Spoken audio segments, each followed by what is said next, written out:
Nobyembre 17 taong kasalukuyan sa National Headquarters ng Philippine National Police sa Camp Brigadier General Rafael T. Crami, Quezon City, ang blessing of newly procured PNP equipment na pinangunahan ni DILG Secretary Juanito Victor C. Remula Jr.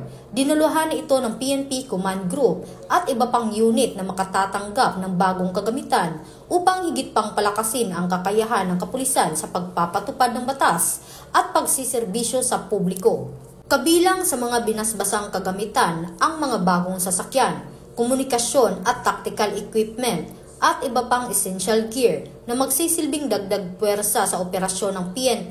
Sinundan ito ng maikling programa na nagbibigay diin sa kahalagahan ng patuloy na modernisasyon upang matugunan ang lumalawak na hamon na seguridad. Sa kanyang mensahe, binigyang diin ni Secretary Remula ang patuloy na suporta ng DILG sa PNP upang matiyak na ang mga pulis ay may sapat at makabagong kagamitan para sa ligtas, mabilis at epektibong serbisyo.